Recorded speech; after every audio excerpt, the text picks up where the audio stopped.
मैं जब भी यूं ही अकेला कभी होता हूं तो कई सवाल मेरे जहन में आते हैं।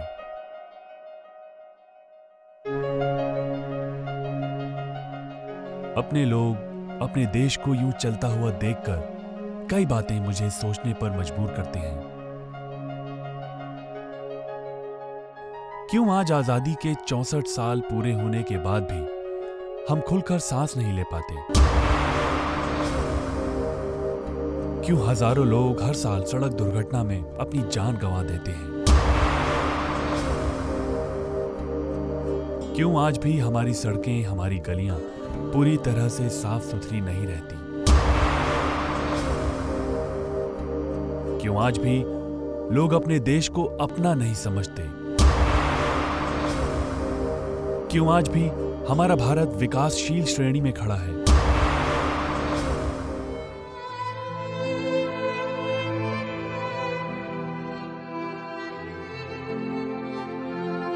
ये सब सोचते हुए मेरा दिल घबरा उठता है। डर लगता है कि मैं भी कहीं इस भीड़ में कहीं खो ना जाऊं।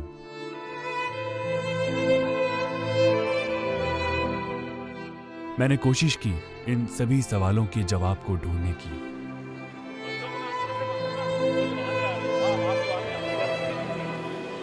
मैं जब आया था इस बड़े शहर में तो मैंने भी कई सपने संजोए थे, मगर इस बदलती तस्वीर ने मुझे खुद से कई बार जुदा किया, खुद को खुद से भूलने पर मजबूर किया। समाज और सभ्यता, इन दोनों को बनाने वाले भी हम ही हैं और बिगाड़ने वाले भी हम ही हैं।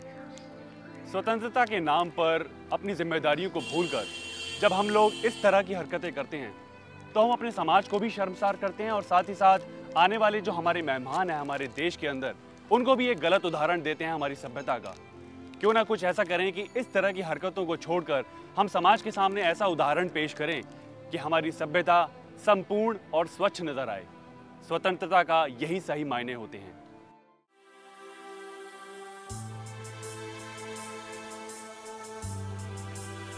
मेरे सफर में कई मोड़ आए, कई रास्तों से गुजरा हूं मैं।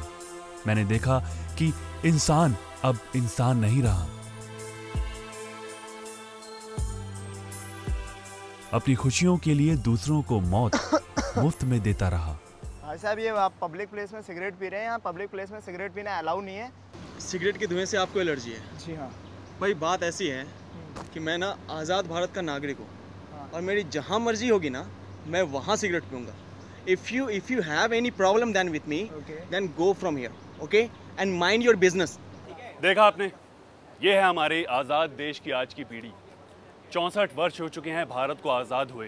कानून व्यवस्था बदल चुकी है, हालात बदल चुके हैं, समाज में नए कानून भी लागू हो चुके हैं, लेकिन लोग, आज की युवा पीढ़ी जो है खासकर, वो आज भी अपने जहन के अंदर कानून के बारे में, समाज के बारे में अपनी एक अलग ही सोच बनाकर रखी हुई है। क्या वाकई में आज़ाद देश के, आज़ाद भारत के और हमारी आज़ादी के यही मायने हैं? जिधर देखूं वहीं आजाद भारत की तस्वीर बदल गई है। अपनी सहूलियत के मुताबिक इंसान की जिंदगी तब्दील हो गई है। फिर भी आप सड़क यहाँ से क्यों पार कर रही हैं? वहाँ पर फुटओवर ब्रिज है। It's my wish. फिलहाल आप ज़ीब्रा क्रॉसिंग के ऊपर खड़े हैं जो लोगों के पैदल चलने के लिए होती है। सर, कहाँ रोकते भैया? ये सब देखकर किससे अपने दर्द को बयां करूं, किस किस को जाकर समझाऊं। अब तो हर मोड़ पर एक खतरा लगता है। रास्तों पर खड़े रहने से अब तो डर लगता है। सरकार करोड़ों रुपए खर्च करके ये फुटओवर ब्रिज बनाती है और इसे बनाने का मकसद होता है कि समाज को, जनता को सुविधा मिल सके। इन फुटओवर ब्रिज में ये एस्केलेटर्स भी लगे हुए हैं जो कि स्वचालित होते हैं। मैं ये बताना चाहूँगा कि जो लोग इन फुटओवर ब्रिज के होते हुए भी अपनी जान को ताव पर रखकर सड़क को ऐसे ही पार कर लेते हैं, वो एक तरह से करप्शन फैला रहे हैं। आज भारत की आजादी के 64 साल पूरे होने के बाद अब मुझे यही लगता है कि कुछ भी रातों रात नहीं बदलेगा। अगर कुछ बदलना है तो सबसे पहले खुद को बदलना होगा। आगे तो ध्यान रखिए। Sorry. It's my mistakes. मुझे ऐसा नहीं करना चाहिए। नहीं कर रहे। ठीक है, अगली बार रास्ते पार करेंगे। अपनी आदतों को बदलना होगा और अगर ऐसा हुआ तो यकीनन हम सब मिलके एक दिन एक बेहतर कल की शुरुआत कर सकेंगे।